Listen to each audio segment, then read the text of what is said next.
NEET வினாத்தாள் கசிவு விவகாரத்தில் 22 மாணவர்களுக்கு 3 ஆண்டுகள் தடை விதிக்க தற்போது பரிந்துரையானது செய்யப்பட்டிருக்கிறது.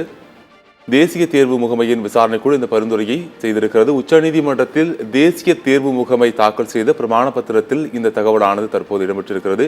நீட் முறைகேடு தொடர்பாக 22 மாணவர்களுக்கு 3 ஆண்டுகள் தடை விதிக்க தற்போது தேசிய தேர்வு முகமை தற்போது அதுக்கான அறிவித்திருக்கிறது. உச்சநீதிமன்றத்தில் தேசிய தேர்வு முகமை தாக்கல் செய்த பிரமாண பத்திரத்தில் இந்த தகவலானது இடம்பெற்றிருக்கிறது. மாணவர்கள் 22 மாணவர்களுக்கு 3 ஆண்டுகள் தடை விதிக்க தேசிய தேர்வு முகமையானது பரிந்துரைத்திருக்கின்றது.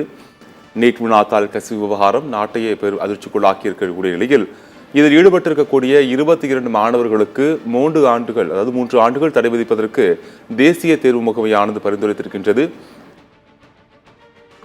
உச்சநீதிமன்றத்தில் தாக்கல் செய்த பிரமாண பத்திரத்தில் தேசிய தேர்வு முகமை இந்த தகவலை அதில் அளித்திருக்கின்றது. நீட் தேர்வு முறைகேட்டில் ஏற்பட்டிருக்கக்கூடிய 22 மாணவர்களுக்கு 3 ஆண்டுகள் தடை விதிக்க பரிந்துரையானது செய்யப்பட்டிருக்கிறது. 63 முறைகேடு புகார்களில் 13 வழக்குகள் இதுவரை பதிவு செய்யப்பட்டிருப்பதாகவும் தேசிய தேர்வு முகமை தெரிவித்திருக்கிறது.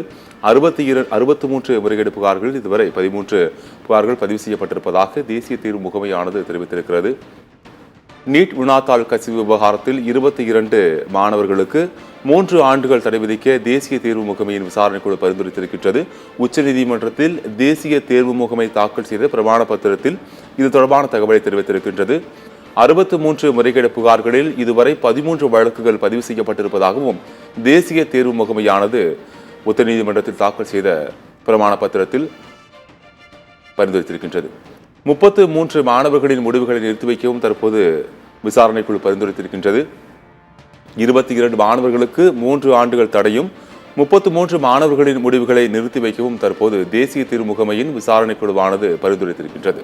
நேரில் இது ஒரு தன்மை தகவலை தற்போது பார்த்தோம். விரிவான தகவலை பின்வரும் செய்தி தொகுப்பில் பார்க்கலாம்.